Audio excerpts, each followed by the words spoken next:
Panahon ngayon, hindi kayo nakakahalata. Ang tindi ng init ngayon. Hindi nyo nararamdaman. And it is the effect of the depletion and the destruction of the ozone layer. Ang ating pong ozone layer, yung protective covering of the atmosphere of the earth, na sumasala ho ng matinding radiation sa araw. Yan ho ay butas na ngayon. Hindi naman ho titigil kasi yung pagkasira niyan. Well, hindi naman natin po pwedeng mapigil na dahil napakarami ng pinakawalan sa atmosphere na pansira sa ozone layer. Ang isa pong nakakasira riyan, pagka kayo nagsisiga, yung plastic.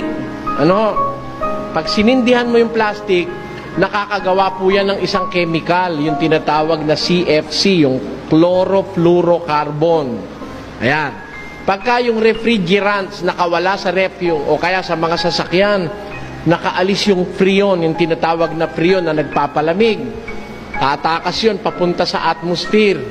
Maninira po yun doon. Alam nyo kung kano ang sira? Bawat molecule po na makalabas na CFC, bawat molecule niya, sisira siya ng 100,000 molecule ng ozone layer.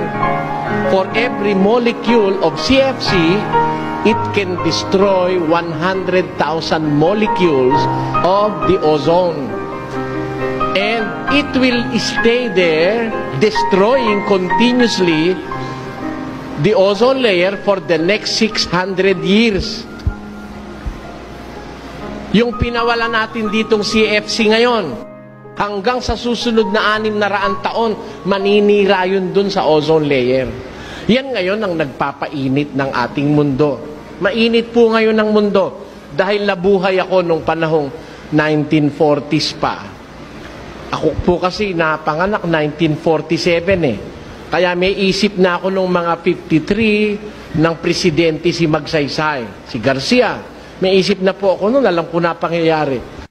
Ikinukumpara ko nung araw, nagpapatintero kami nung mga kalaro ko, yun hubang tumbang preso, saka yung patintero. Laro ho namin yun Sa init ng araw, nakakaya kong mainit Pero ngayon, iba ang pakiramdam ko sa araw. Matindi masyado. Ayan. Yan po ay bunga ng pagkasira ng ating ozone layer. Kaya nasasabi ko, ang ating pong panahon ngayon, isang panahong kritikal.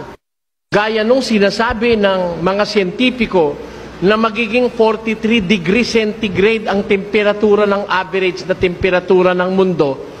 Alam niyo ho ba ang kasunod na mga pangyayari ron, mga kababayan?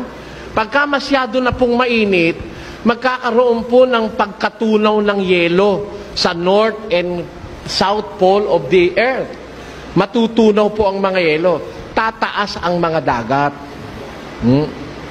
Kasi po may reserba tayong tubig sa yelo Malamig dun sa Alaska, sa may North Pole, saka sa South Pole. Puro po yelo yan, may polar caps ang tawag dyan sa ating mundo. Yan ang nagmamantinin ng temperatura ng ating mundo. Pag masyado na pong mainit, unti-unting matutunaw yan, tataas ang mga karagatan, liliit ang mga kalupaan. Makikita nyo ngayon kung ano epekto niyan. Hindi ba? Matitinding mga pagbaha at masyadong malamig na temperatura sa ibang parte at napakainit naman sa ibang parte. Magkakaroon na po ng imbalance na tinatawag. Alam niyo po kasi, ang nature na ginawa ng Diyos sa atin, nakabalance yan Kaya pagka halimbawa, gabi, ngayon walang araw sa Pilipinas, gabi Nandun naman sa kabila ng mundo ang araw, iniinitan naman niya yung kabila. Ito naman sa atin, di na masyadong mainit dahil wala ng araw. Ngayon, bukas naman, ito na namang atin ang aarawan para wag tayong magyelo. Yun ho, nagmamantinin ng temperatura, yung pag-ikot-ikot natin ganun sa araw. Namamantinin ang temperatura ng mundo. Alam po yan ng mga nag-aral ng siyensya. Pagka ho dumating yung masyado ng mainit ang mundo, kahit umiikot pa mundo, mainit na talaga. Ano pa mang gagawa mo? Di ba? Napakainit na.